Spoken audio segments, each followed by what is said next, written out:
It's a shotgun wedding. Yeah. Oh, please. It's possible. They're going to do a shot and then they're going to shoot a gun.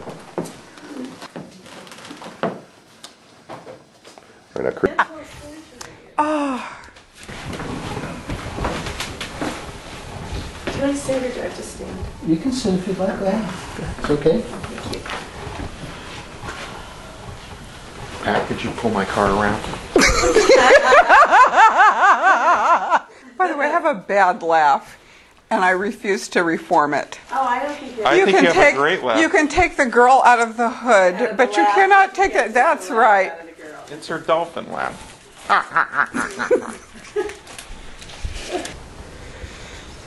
O God, source of all life,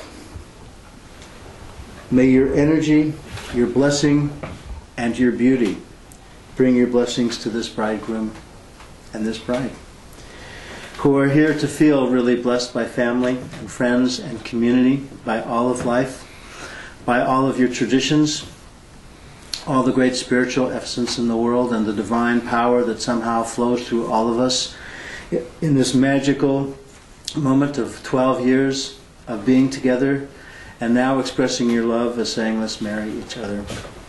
What a beautiful way to say that and to do that. In our tradition, there are three qualities or three energies to be present in people's lives to say, we're ready to be married. The first is called ketubah, and it's symbolized by this document that you signed a few minutes ago. So I'm going to read it as part of this ceremony.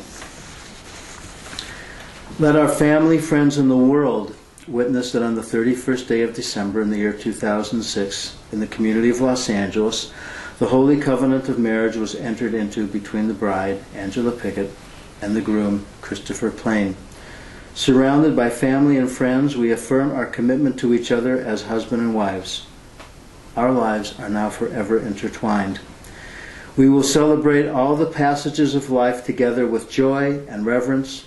In times of happiness, we will cherish each other, and in times of trouble, we will protect each other. Our home will be a place filled with warmth and light, shared freely with all who dwell there. We willingly enter into this covenant of companionship and love. From this day forward, we are as one. How beautiful. Really, really beautiful. And I want to say how very touched I am to be part of this celebration and this ceremony, and honored Linda and I are that it takes place in our home.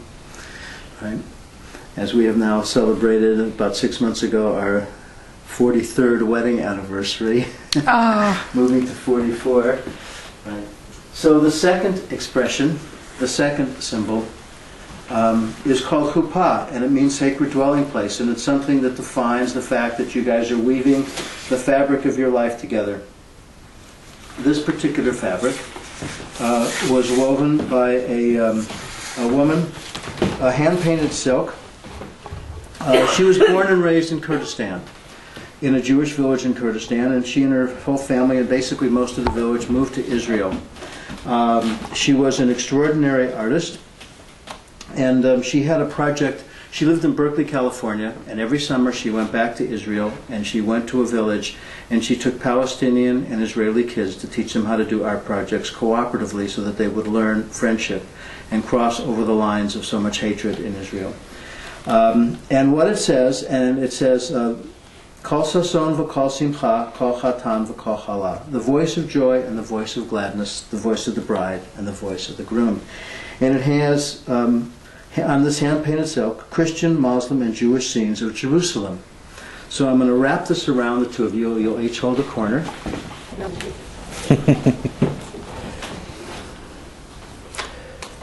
So I'm going to read from a Native American tradition about a similar concept. Now you will feel no rain, for each of you will be shelter to the other. Now you will feel no cold, for each of you will be warmth to the other.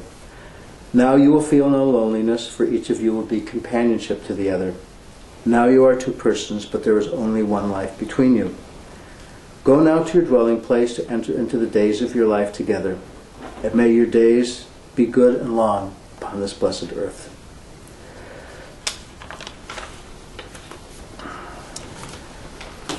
From every human being there rises a light that reaches straight to heaven. Part of the human process is that a man and woman meet each other, love one another, pass into joy and ecstasy, laughter and happiness and oneness with one another, and sparks of light emerge. When two people find each other, their sparks ignite, flow together, and a single brighter light goes forth from their united being. And that's from the Jewish Hasidic passage from our tradition, just about the magic of how incredible it is that two people meet in a strange way, and the next thing you know, it's 12 years later and here you are to be married. And this is a teaching from the great American poet Wendell Berry. The meaning of marriage begins in the giving of words. We can join ourselves to one another only in giving our word, and this must be an unconditional giving. The promise must be absolute, for in joining ourselves to one another, we join ourselves into the great unknown. And finally, a teaching from my mom, which I found in some of her stuff after she died, which she never said, but she lived all the time. Love is the most beautiful and profound of all passions. It is the only one which includes in its dreams the happiness of someone else.